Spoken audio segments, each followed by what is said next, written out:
Transgender ترمیمی act, تنازع آخر کیا ہے، مکمل تفصیل، قرآنی تعلیمات سے متصادم، سماج کو جھٹکے لگ سکتے ہیں۔ سینٹ کے بعد خود سوال بنی قومی اسمبلی نے متنازع ہوا جینڈر پرسنز ترمیمی ایکٹ کا مسودہ قانون منظور کر لیا ہے۔ ایوان بالا میں بھی اس کی مخالفت صرف جماعت اسلامی کے واحد سینیٹر مشتاق صاحب نے کی، جبکہ جمعیت علماء اسلام اور جمعیت اہل حدیث کے سینیٹرز بھی وہاں موجود ہیں۔ تاہم سوشل میڈیا میں جید علماء اور سوشل میڈیا گروپس اور عوام الناس کا جو رد عمل منظور ایکٹ کے خلاف آ رہا ہے وہ یقیناً مکمل توجہ طلب ہے، اس لیے کہ ان کی یہ دلیل کہ اس ترمیمی ایکٹ کو خواجہ سراہوں کے بنیادی حقوق، معاشرے کی ان سے بدسلوکی اور ان کی محرومیوں کی آڑ میں ہم جنس پرستی کا قانونی دروازہ کھول دیا گیا ہے، جو احکام الہی اور قرآنی تعلیمات سے متصادم ہے۔ ایسا ہے تو یہ یقیناً فوری نوٹسبل ہے اور یہ آئین پاکستان کی کھلی خلاف ورزی ہے۔ سوشل میڈیا پر ترمیمی ایکٹ کی جو تشریح کی جا رہی ہے اس کے مطابق تو بظاہر واقعی ترمیمی ایکٹ خواجہ سراہوں کے حقوق کے تحفظ اور ان کی جنسی پہچان کو قانونی تحفظ فراہم کرنے کے پہلے ہی حل شدہ مسئلے سے آگے ترامیم کا مبہم اور اصل مقصد اس قانون میں ہم جنسیت کی گنجائش کو قانوناً تسلیم کرنا ہے۔ اس الزام، دعوے اور تشریح کا تقاضا تو یہ ہے کہ اس منظوری کو جو پروسیجر کے اعتبار سے اپنے آخری مرحلے میں ہے روک کر اسے عوام کے لیے مشتہر کیا جائے۔ عام لوگ تو زیر بحث موضوع پر ہونے والی قانون سازی کو صرف اتنا جائز سمجھتے ہیں کہ ہمارے معاشرے میں خواجہ سرا جو پیدائشی عمل کے کسی قدرتی خلل کے باعث واضح جنسی پہچان کی تلاش میں ہے،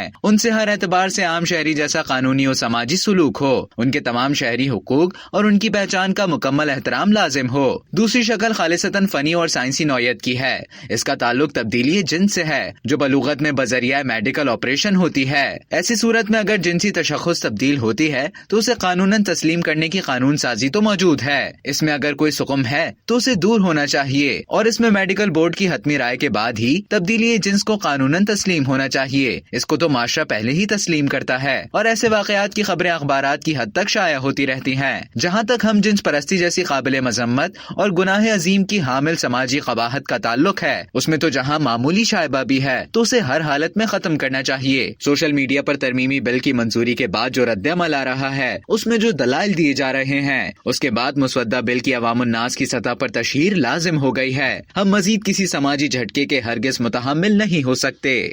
اب تک کے لیے اتنا ہی۔ مزید اسی طرح کی معلومات حاصل کرنے کے لیے ڈیلی جنگ کے YouTube چینل کو سبسکرائب کریں اور فیس بک کے پیج کو لائک کرنا نہ بھولیں۔